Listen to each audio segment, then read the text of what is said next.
नमस्कार दोस्तों, सुरेन हिंदी क्लास में आप सभी का स्वागत है।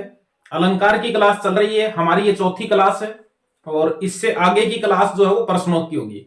आरपीएससी के एग्जाम में जो भी एग्जाम है, second grade, first grade, assistant professor, उनमें आए हुए प्रश्नों की क्लास जो है वो कल होगी, आगे होगी और उसमें जितने भी क्वेश्चन आए हुए हैं वो सब हल करके जो है वो हम देखेंगे।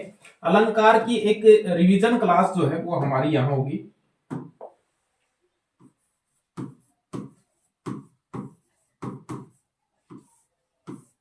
और जितने भी अलंकार हैं हम उनको समझेंगे एक लक्षण के रूप में कि अलंकार के लक्षण कौन से हैं, और ताकि वो प्रश्न आए उनके तो हम उनको समझ सकें। हमने अब तक जो समझे हैं उनमें अनुप्रास,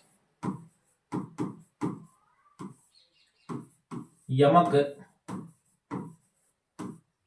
सलेश,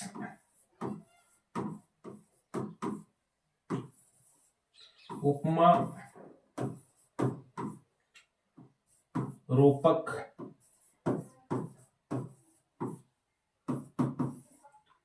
उत्प्रेक्षा,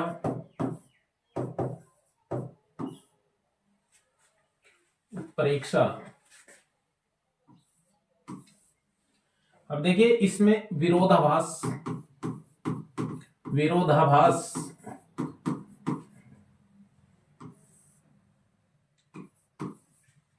भ्रांतिमान,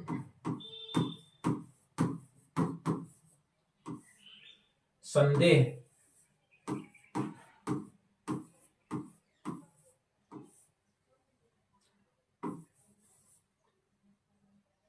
वक्रोक्ति,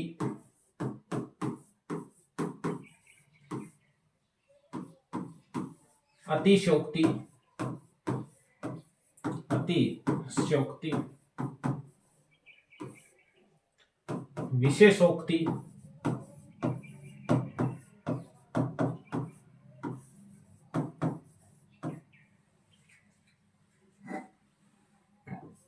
अब देखिए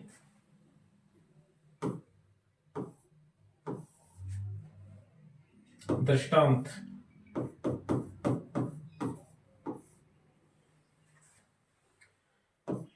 मानवीकरण,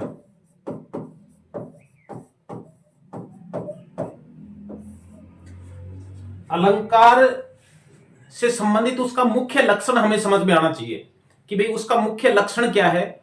उसके भेद से संबंधित यदि जो प्रश्न होता है वो तो उसके भेद के नाम के हिसाब से ही वो अलंकार जो है वो हमें समझ में आ जाता है। कोई भी यदि परीक्षा होती है तो उसमें 2 या 3 प्रश्न जो है वो उसमें निश्चित है कि या तो 2 प्रश्न आएंगे या 3 आएंगे।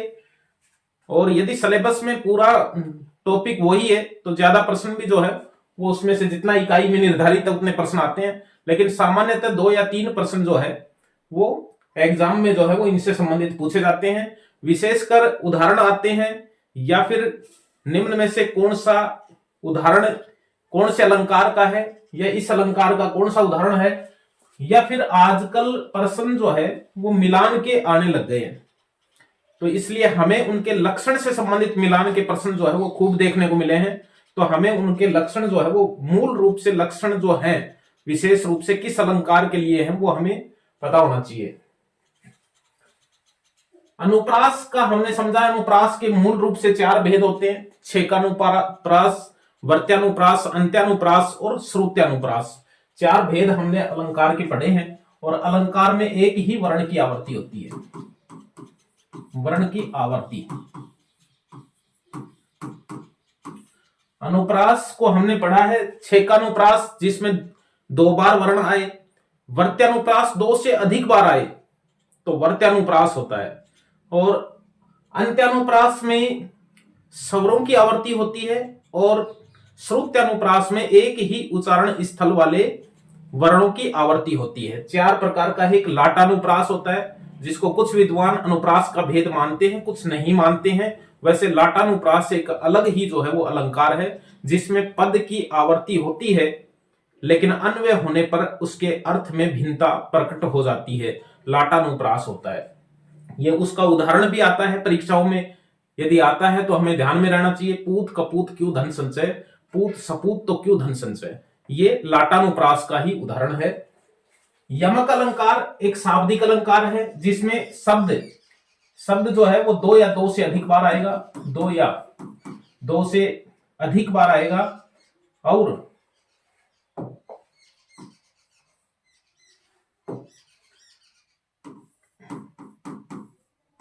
शब्द दो बार और अर्थ भी भिन्न, अर्थ भी भिन्न, यानी जितनी बार शब्द आएगा उतनी बार जो है वो उसका अर्थ होगा। यानी यमक अलंकार युग्म शब्द से बना है, यमक शब्द ही युग्म से बना है, युग्म युगल से बना है, युगल यानी जोड़ा, युग्म यानी जोड़ा, यानी शब्द का एक जोड़ा आ जाए, साथ जरूरी नहीं साथ है, वो पंक्ति में कहीं भी आ सकता है, आगे पीछे दाएं बाएं कहीं भी साथ है, या सभंग रूप से आए या अभंग रूप से, ऐसे भी आ सकता है, लेकिन अर्थ जो है वो भिन्न होंगे। सलेश के अंदर एक ही शब्द के अनेक अर्थ होंगे, एक ही शब्द के अनेक अर्थ होंगे। यानी सलेश का अर्थ होता है चिपकना, यानी एक ही शब्द में अनेक अर्थ जहां चिपके हों उसमें सलेश अलंकार होता है, और ये भी सभंग और अभंग दोनों रूप में होता है। उपमा अलंकार में क्या होता है? उपमा अलंकार में सा से सी वाचक शब्द आते हैं, सा से सी के समान, सादृश्य, सदृश्य,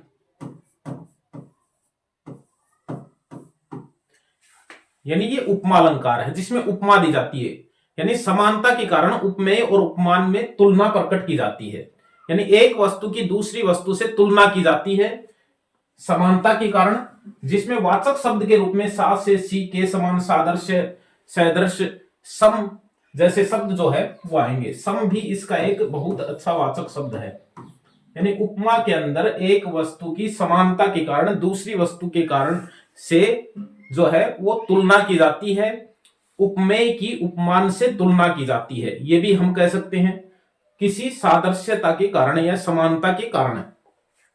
रूपक अलंकार में क्या होता है? रूपक अलंकार में अब देखिए हमें यह भी समझना पड़ेगा कि उपमेय और उपमान क्या है। उपमेय जो है, उपमेय प्रस्तुत वस्तु को कहा जाता है, प्रस्तुत, और उपमान जो है वो अप्रस्तुत को कहा जाता है, अप्रस्तुत। जैसे सूर्य सा तेज, अब इसमें सूर्य तो अप्रस्तुत है, लेकिन तेज, किसी के चेहरे के तेज की बात कर रहे हैं या किसी के आवेश के तेज की बात कर रहे हैं, तो वो तो यहां प्रस्तुत है, तो इसलिए उपमेय जो है वो प्रस्तुत होता है और उपमान जो है वो अप्रस्तुत होता है। जैसे चांद सा चेहरा, चेहरा तो प्रस्तुत है लेकिन चांद अप्रस्तुत है, तो अप्रस्तुत जो है वो उपमान है और प्रस्तुत जो है वो उपमेय है, इसलिए इसमें उपमेय की उपमान से तुलना की जाती है, और इसमें उपमेय का उपमान से का एक रूप कर दिया जाता है, यानी उपमेय और उपमान का एक रूप कर दिया जाता है। रूपक, रूप को करने वाला, रूप को एक करने वाला, जिस काव्य पंक्ति में उपमेय का उपमान से मेल कर दिया जाता है, रूप एक कर दिया जाता है, कोई अंतर नहीं किया जाता है, तो उसमें रूपक अलंकार होता है, यानी उपमेय और उपमान का रूप एक कर दिया जाता है, उपमेय उपमान का रूप एक कर दिया जाता है, एक कर दिया जाता है। रूपक वही अलंकार रूपक है जिसमें उपमेय उपमान का रूप एक कर दिया जाता है। उत्प्रेक्षा में संभावना व्यक्त की जाती है, और कौन से शब्दों से? मानो, जानो, मनु, जनु, ये वाचक शब्द हैं जिनसे मन हु, जन हु, इस तरह से इन शब्दों से भी किया जाता है, जैसे मन हु, जन हु, मानो घर घर ना हो कोई चिड़िया घर हो। इसमें क्या है? इसमें यह है कि उपमेय का उपमान, उपमेय की उपमान में संभावना व्यक्त की जाती है, कल्पना की जाती है, तो जहां संभावना की जाती है या कल्पना की जाती है वहां मानो और जानो शब्दों का प्रयोग किया जाता है, और इसके विपरीत रूपों का प्रयोग भी उसमें हो सकता है, जैसे मनु, जनु, मनहु, जनहु, इस तरह के शब्दों का प्रयोग किया जाता है।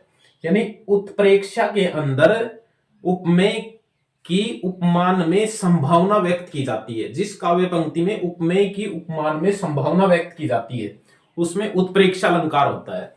अब देखिए विरोधाभास में क्या होता है। विरोधाभास भ्रांतिमान और संदेह बहुत सरल है। तीनों ही अलंकार सरल क्यों है? क्योंकि जब इनकी कोई काव्य पंक्ति आती है कि मेल कीजिए कौन से अलंकार से कौन सी काव्य पंक्ति जो है वो मेल खा रही है, तो हमें यह देखना पड़ेगा कि इसमें तो विरोध शब्द आएगा। विरोध न होते हुए भी विरोध का आभास हो तो विरोध शब्द तो उस काव्य पंक्ति में आएगा ही। विरोध न होते हुए भी जहां विरोध का आभास होता है वहां विरोधाभास अलंकार होता है। तो इसमें विरोध और आभास दोनों ही शब्द हैं, लेकिन जरूरी नहीं आभास शब्द आए लेकिन विरोध तो आएगा उसमें, इसलिए विरोधाभास अलंकार होता है। विरोध मूलक अलंकार है। भ्रांतिमान के अंदर भ्रांति शब्द आएगा। भ्रांति शब्द जो है वो उसमें आएगा, या फिर भ्रम शब्द आएगा। उपमेय में उपमान की भ्रांति उत्पन्न हो जाए, यानी जहां समानता के कारण उपमेय में उपमान की भ्रांति हो जाए, या जहां समानता के कारण सदृश्यता के कारण उपमेय में उपमान का भ्रम उत्पन्न हो जाए वहां भ्रांतिमान अलंकार होता है। तो इसमें भ्रांति या भ्रम शब्द जो है वो उसमें काव्य पंक्ति में स्थित होगा, यानी उसके लक्षण की पंक्ति में स्थित होगा। संदेह के अंदर जैसे संदेह शब्द आएगा, संदेह अलंकार में संदेह तो खुद ही आएगा, या फिर संशय शब्द भी आ सकता है। संशय शब्द भी आ सकता है, यानी जिस काव्य पंक्ति में उपमेय में उपमान का संशय उत्पन्न हो जाए या संदेह उत्पन्न हो जाए उसमें संदेह अलंकार होता है। वक्रोक्ति देखिए, वक्रोक्ति यानी ये तीनों तो इनकी जब लक्षण पंक्ति आती है तो इसमें विरोध शब्द आएगा, इसमें भ्रांति या भ्रम शब्द आएगा, इसमें संदेह या संशय शब्द जो है वो उसमें आएगा। वक्रोक्ति क्या होता है? वक्रोक्ति है वक्रोक्ति, वक्र यानी विलक्षण उक्ति, कोई ऐसी विलक्षण बात उस काव्य पंक्ति से प्रकट होती है। ये दो तरह से हो सकती है, या तो काकु वक्रोक्ति या श्लेष वक्रोक्ति। श्लेष वक्रोक्ति तो है कि उसमें शब्द का दूसरा अर्थ निकलता है, उसको ग्रहण किया जाता है। काकु वक्रोक्ति में कंठ की वजह से जो है वो अर्थ जो है वो दूसरा ग्रहण किया जाता है। वक्ता की बात का जहां श्रोता, वक्ता और श्रोता शब्द आएंगे, वक्ता और श्रोता, जहां वक्ता की बात का श्रोता दूसरा अर्थ ग्रहण करता है, कई बार जानबूझकर अर्थ दूसरा ग्रहण करता है। वक्ता की बात का श्रोता दूसरा अर्थ ग्रहण करता है, या तो काकू की वजह से या फिर श्लेष की वजह से। तो काकू वक्रोक्ति और श्लेष वक्रोक्ति यानी दो तरह की वक्रोक्ति होती है, काकू वक्रोक्ति और श्लेष वक्रोक्ति। ये ध्यान में रखना है। जिस काव्य पंक्ति में वक्ता की बात का श्रोता दूसरा अर्थ ग्रहण कर लेता है उसमें वक्रोक्ति अलंकार होता है। अतिशयोक्ति के अंदर किसी बात को बढ़ा चढ़ाकर, किसी बात को बहुत बढ़ा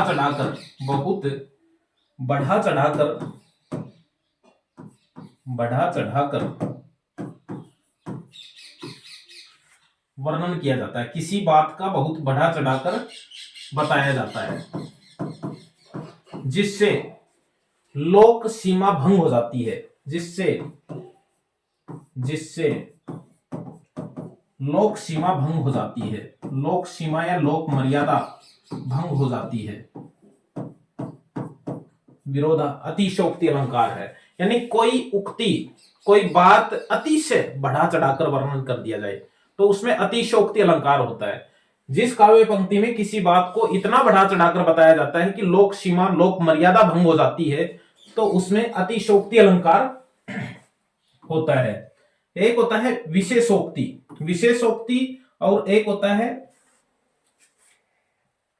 ये हमें समझना पड़ेगा यहां, विशेषोक्ति और विभावना अलंकार, विभावना, और दूसरा है विशेषोक्ति।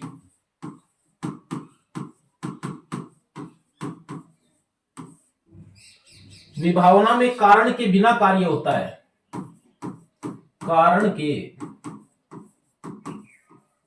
बिना कार्य संपन्न होता है।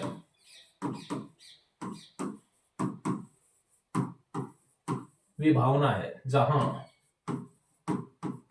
जहां कारण के बिना कार्य संपन्न होता है, और जहां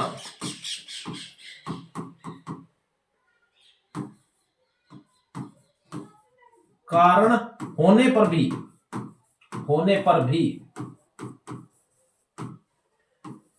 कार्य असंपन्न रहता है।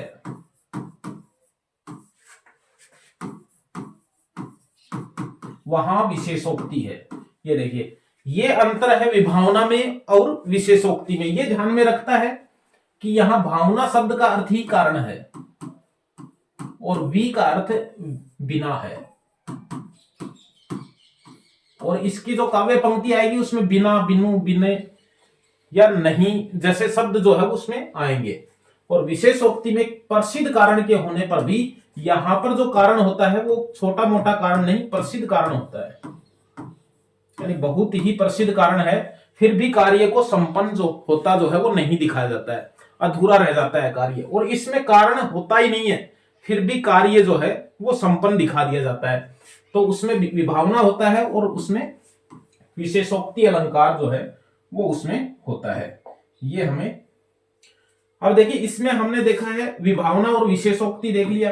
दृष्टांत अलंकार क्या होता है? दृष्टांत अलंकार जहां पर समानता के कारण उपमेय उपमान में बिंब प्रतिबिंब का दृश्य दिखाया जाता है। बिंब प्रतिबिंब का, जैसे एक कथन दे दिया और उस कथन की एवज में उस कथन को समझाने के लिए दूसरा कथन जो है वो प्रस्तुत किया जाता है, तो उसमें दृष्टांत अलंकार होता है। जैसे कर्त कर्त अभ्यास जड़मती होत सुजान, रसरी आवत जात से शिल्प पर होत निशान। कर्त कर्त अभ्यास जड़मती होत सुजान, रसरी आवत जात से शिल्प पर होत निशान। ये दृष्टांत का ही उदाहरण है। मानवीकरण अलंकार उस काव्य पंक्ति में होता है जिसमें किसी प्रकृति का या जड़ पदार्थ वस्तु का या निर्जीव वस्तु का मानव की तरह कार्य करता दिखाया जाता है, उसमें मानवीकरण अलंकार होता है। और यह जो अलंकार है मानवीकरण अलंकार होता है, यह अलंकार है मानवीकरण। मानवीकरण यानी मानव की तरह किसी वस्तु का। मानवीकरण में प्रकृति, जड़ पदार्थ वस्तु, जड़ पदार्थ वस्तु या किसी निर्जीव वस्तु का, निर्जीव वस्तु का मानव की तरह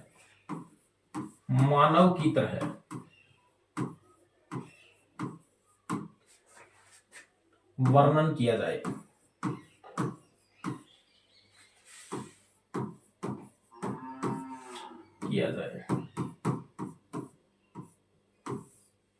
मानवीकरण अलंकार होता है। प्रकृति का हो सकता है और किसी निर्जीव वस्तु का हो सकता है, जड़ पदार्थ वस्तु का हो सकता है, किसी का भी जो मानव नहीं है, अमानवीय जो चीजें हैं, मानवेतर जो चीजें हैं, उनका मानव की तरह कार्य करते दिखाया जाता है, तो उसमें मानवीकरण अलंकार होता है। और ये जो अलंकार है ये हमें, ये न तो शब्दालंकार है, न ही अर्थालंकार है, न ही उभयालंकार है। ये भी हमें समझना पड़ेगा कि मानवीकरण अलंकार न तो शब्दालंकार है, न अर्थालंकार है और न ही उभयालंकार है। ये जो अलंकार है ये पाश्चात्य साहित्य से आया है, ये हमें समझना पड़ेगा। पश्चिम के देशों का जो साहित्य है, लिटरेचर है, उनसे इस अलंकार को जो है वो ग्रहण किया गया है। मानवीकरण अलंकार को बहुत अच्छा अलंकार है। अब देखिए इसमें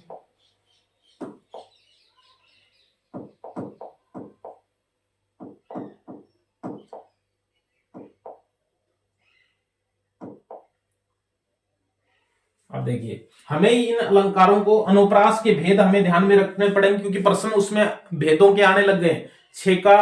छेकानुप्रास, वर्त्यानुप्रास और श्रुत्यानुप्रास और अंत्यानुप्रास। लाटानुप्रास एक अलग अलंकार है जो मैंने बता दिया आपको। यमक में एक ही शब्द दो या दो से अधिक बार आएगा, अर्थ उसका हर बार भिन्न होगा। सलेश में एक ही शब्द के अनेक अर्थ निकलेंगे। उपमा में सा से सी के समान, सादृश्य, सदृश या समवाचक शब्द आएंगे, और इसमें किसी समानता के कारण उपमेय में उपमान की तुलना की जाती है। रूपक में उपमेय में उपमान का रूप एक कर दिया जाता है। उपमेय में उपमेय का उपमान, उपमेय और उपमान का रूप एक कर दिया जाता है। जिस काव्य पंक्ति में उसमें रूपक होता है, रूपक, रूप क यानी करने वाला, रूप को एक करने वाला अलंकार है। किसका रूप एक किया जाता है? उपमेय और उपमान का। उपमेय प्रस्तुत होता है, उपमान अप्रस्तुत होता है। उत्प्रेक्षा के अंदर संभावना की जाती है। जिस काव्य पंक्ति में उपमेय में उपमान की संभावना की जाती है, और वो संभावना इन शब्दों से की जाती है। एक और बात इसमें ध्यान में रखने की है, उत्प्रेक्षा में जो भविष्यवाचक शब्द होते हैं, कई बार उनमें भी उत्प्रेक्षा होती है, क्योंकि जो भविष्यवाचक जो शब्द होते हैं उनमें कई बार संभावना वाचक शब्द होते हैं। जैसे संभव या संभवतः जैसे शब्द या शायद शब्द यदि लग जाते हैं तो उत्प्रेक्षा का भाव जो है उनमें आ जाता है। विरोधाभास में विरोध का आभास हो, विरोध न होते हुए भी विरोध का आभास हो। भ्रांतिमान में भ्रांति या भ्रम होगा, और संदेह में संदेह या संशय उत्पन्न होता है। उपमेय में उपमान का, वक्रोक्ति में वक्ता द्वारा की गई बात का श्रोता दूसरा अर्थ ग्रहण करता है, और वो दो तरह से है, काकू और सलेश। अतिशयोक्ति में किसी बात का वर्णन इतना बढ़ा चढ़ाकर किया जाता है कि लोक मर्यादा या समाज सीमा जो है वो भंग हो जाती है, तो अतिशयोक्ति हो जाती है। विशेषोक्ति के अंदर विशेषोक्ति और विभावना हमने यहां पर बताया है। 14 नंबर का विभावना भी देखा है। ये दोनों एक दूसरे के विपरीत हैं। विभावना में कारण के बिना कार्य होता है, और इसमें कारण के होते हुए भी कार्य नहीं होता है। और जो कारण नहीं होता है वो भी एक प्रसिद्ध कारण होता है, उसके बिना कार्य नहीं होता है। दृष्टांत में बिंब प्रतिबिंब का भाव होता है, और मान विकरण में किसी प्रकृति का जड़ पदार्थ वस्तु का या निर्जीव वस्तु का मानव की तरह कार्य करते दिखाया जाता है, तो मान विकरण अलंकार होता है। ये हमने अलंकार पढ़े हैं। इसमें कुछ जो हमारे पाठ्यक्रम में चलते रहते हैं, 2 या 3 प्रश्न हमारे अलंकारों से संबंधित आते हैं। कल हमारी क्लास होगी अलंकार में के आए हुए प्रश्नों की। केवल आरपीएससी के एग्जाम में आए हुए अलंकारों के प्रश्नों की क्लास जो है वो इसमें हमारी कल होगी। हम इसके ऊपर उसमें प्रश्नों को हल करेंगे। तब तक के लिए धन्यवाद।